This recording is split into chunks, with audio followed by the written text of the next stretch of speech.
Casser-Jayne Show. Let's talk. And I am Halli Casser-Jayne. Welcome to my listeners in the United States and around the world. Tune in to the Halli Casser-Jayne Show at HalliCasser-Jayne.com. Today on the show, who would argue that life is an adventure? You just never know what's coming next. The unexpected peaks around the corner just when you least expect it. And that's what happened to Norma Bauerschmidt, whose life changed at the ripe young age of 90, when adventure came knocking at her door. Her story is told in the delightful new book, Driving Miss Norma. My guest today, Miss Norma's son Tim and her daughter-in-law Rami, here to tell a truly remarkable story. But we begin with a conversation with actress Samantha Colley, who went from relative obscurity to accolades for her performance as the first wife of Albert Einstein in National Geographic Channel's new show and first scripted series, Genius, produced by the winning team of Brian Grazer and Ron Howard. Let's get to it. Albert Einstein, the father of modern physics, sexy, funny, passionate, a musician, and a womanizer? It turns out to be true.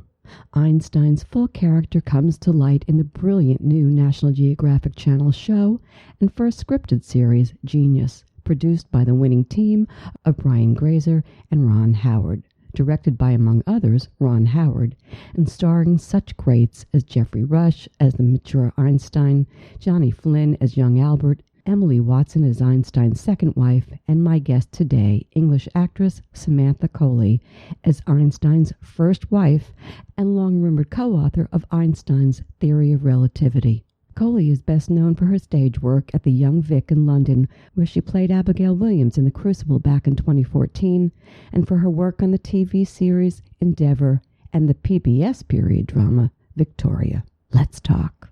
So how lucky are you? Let me just say this, to land an incredibly wonderful role to play in this character of Mileva. And you say her last name. Say it for me, because you say it so well in the show with your accent. What is it? Marić. Marić. Mileva Marić. Yeah, it's with the H there. I Yeah. thought so.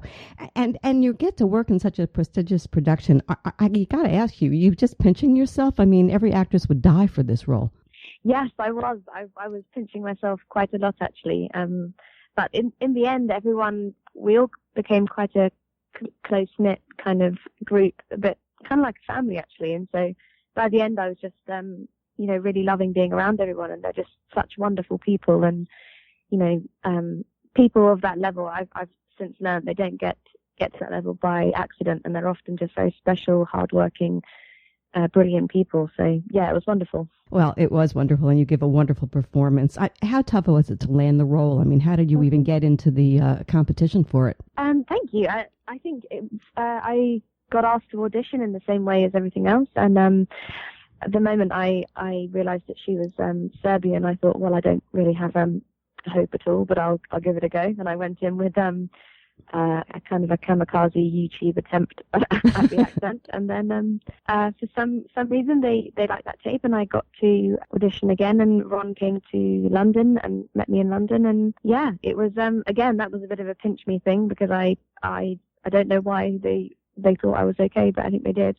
Well, so, they chose the right woman to play this role. I have to ask you though, having auditioned myself in my early years as an actress, what is it like to go before? I assume you did have to go a whole bunch of casting directors, but then when you had this meeting with the great Ron Howard, I mean, again, I was expecting a very scary, kind of Hollywood man, and the man that turned up was just a very kind, very generous, humble man. And as I say, he's really an actor's director, so it was one of the best auditions I've ever had. He was just very to the point and very warm and generous, and he wants you to do well in the room. And I was actually most at ease with him. It was one of my my calmest auditions, because he didn't have anything to prove, and he didn't want to put me down or make anything terrible for me. So yeah, it was a wonderful audition. He's wonderful to audition for and wonderful to act in front of. So, no, isn't that interesting what you just said? You just said something I think is so powerful, which is you felt like he was rooting for you.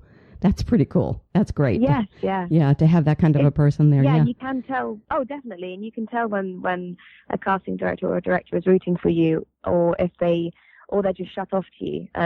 Sometimes, as I'm sure you're aware, you can go into a room and it can feel closed already, and they have someone else in mind, or that they're not willing you to kind of be the right woman for them. Mm-hmm. But he, it was very much just an open atmosphere in the room with him. So, yeah, he's great. So there's Samantha Colley, and then there's this unbelievable woman that you play, Mileva. I can't say her name. I don't know why. Whatever. Yeah, it's tricky, isn't it? It is a tricky name. Yeah, right? It's a pretty name, though. God doesn't create a whole lot of women like her. So give us a little background on her, who she really was, from your point of view. Well, she's known mostly as being Albert Einstein's first wife and the mother of his children, but more importantly, she was an amazing mathematician and physicist in her own right. And there is a school of thought that believes that she was fundamental in his in facilitating some of his most important works, and was never credited, unlike the likes of Marie Curie. So she, for me, I mean, when I was asked to audition for the role, I didn't know that Mileva Marić was a real woman. I simply assumed that they'd written a love interest for the show.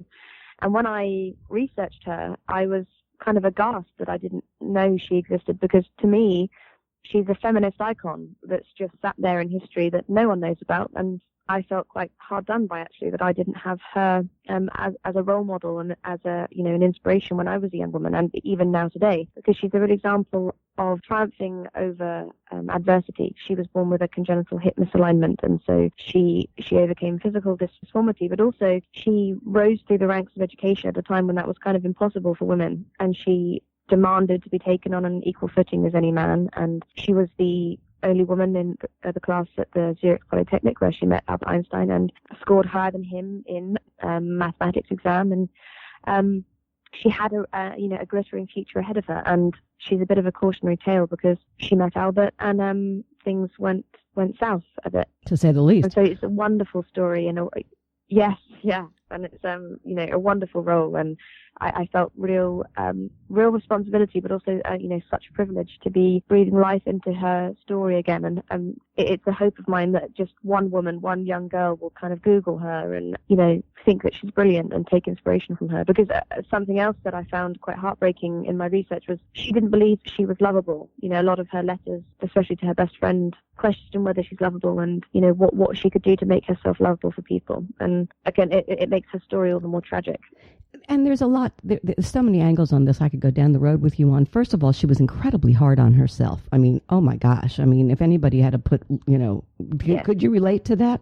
Oh, definitely. I think, first of all, when you Google Mileva Marić, you see this very kind of stern-looking woman, very sat quite upright in a chair, and you can't really think of her in another way. But when I read her letters, I discovered this very warm, loving, nurturing, loyal Slav soul, really. This wonderful woman who loved Albert Einstein so deeply and was riddled with self-doubt and, self-loathing and kind of questioning and self-flagellation. And it was very, very sad, because I think growing up how she did, from a young age, she made a promise to herself, I think, that she was not going to be palatable to the world. So she was never going to, she opted out of being someone's mate, because basically she didn't think she was lovable, or she didn't think she would be able to be someone's wife, someone's partner. So she forged a future and a life about physics and about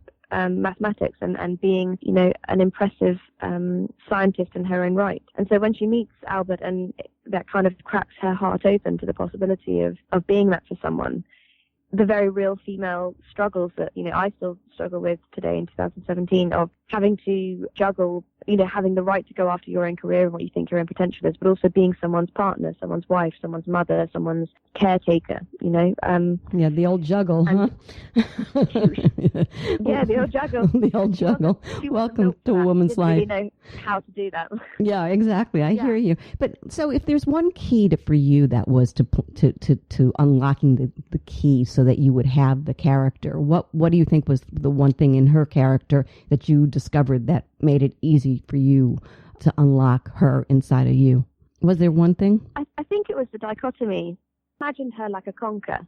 I don't know if you have those in America, but the prickly shell on the outside, and then on the inside it's this very rich chestnut. And I think that's the thing that was so fascinating for me, was that this armor and this kind of countenance that she presented to the world as this very strong woman who was kind of opting out of femininity and of all of the trappings that come with having to be a woman in the world, and very much trying to go after an otherness, a maleness and a strength, but underneath that having a real sensitive soul and real vulnerability. And real kind of heartbreaking sensitivity. The dichotomy of that I found so interesting. And once I started to understand that kind of interplay, I found like I understood her myself, because I think I do that a bit. You've got to, especially being an actress, you've got to pretend that you have this rhinoceros skin and nothing affects you, and you can kind of charge through rejection unscathed. But actually, it does kind of hit you in sweet spots a bit, and so I understand that, and I think I really came to love her very deeply, because I feel she was really kind of chewed up and spat out by history and by people in general, and I felt a real responsibility to kind of show the injustice of that. Let me go back. What was that thing that you were talking about? Is that like a fruit? What were you that you thought you saw her as? Plonkers. We have them at home here in England. They're on trees, and then they fall on the floor, and they've got these very, very spiky shells with these very long spikes on the outside. Like chestnuts? You peel it off, and inside, like a chestnut, but we call them conkers. Okay, good to know. We play conkers. So, you drill a hole through the middle of them, and you put some string through them, and there's a game you play at school where you try and smack your opponent's conker and crack the nut off the string. So that's why we call them conkers. Okay, good to know. I didn't know that. So listen to me, strong, independent, smart women, they can be a bitch to play, kiddo. I know that. And particularly when they're young, because there are so many traps to fall into, and cliches abound on that kind of character. How'd you avoid that? Again, I think it's her heart that avoids that. I think, yes, Mileva could easily become just a cold bitch, as you say, this very unfeeling, and I think also she could probably come across as someone who's kind of jealous of men and kind of insecure in that way, rather than just someone who's pushing to just have what's right. Yeah, so I think her heart is what's important. But when it was very important for me to show her vulnerable moments, and to show when she's wounded, and to show when she's delicate. And I hope that I managed to. I think walk that line. You did a damn good job. You did a damn good job. I loved you in this part. I have to tell you that. And working with Johnny Flynn, come on, give me a break. How much fun was that? Yes, it was very fun. He was brilliant. He's very, very generous, and I think he's one of the most generous actors I've ever worked with, actually. And we hit it off, and again, it was important for him to do Albert justice, and it was very important for me to do Mileva justice, and it was just very important to us both. And I think that we made their young relationship, live in a truthful way. Again, going back to the letters, they were this kind of bohemian couple, like holed up in a room, talking science and making love, and very passionate and very curious young people who like to challenge the status quo. And I think that's one of the great things about the show, is that it shows the man behind the mind, and it shows how this kind of icon that is Einstein was originally Albert, and he was this young, curious man, and he needed someone to tell him it was okay to question things, and that was Mileva. I love the interplay between the two of you. I have to talk about science here, because it's an absolute character in the series. That's one of the brilliant things of this thing that I've seen. When Einstein speaks of the universe, he transforms, and he transforms those around him. He's in his head, his imagination, that place of that genius of his. How could you, Samantha Colley, even begin to relate to this little Brit girl? I mean, what's with the science? Did you have to study the theory of relativity to get this? And answer this quick, because I got a couple more questions and time's running out. I did a lot of Googling and a lot of YouTubing, let's just say that. I think the thing about Albert and Mileva is when they talk about science, for them, they're flying. It's very simple and easy, so I had to find things that I could think about in the same way, and for me that's kind of poetry or literature. And for them, I loved learning that for Albert, music and science and thinking were symbiotic.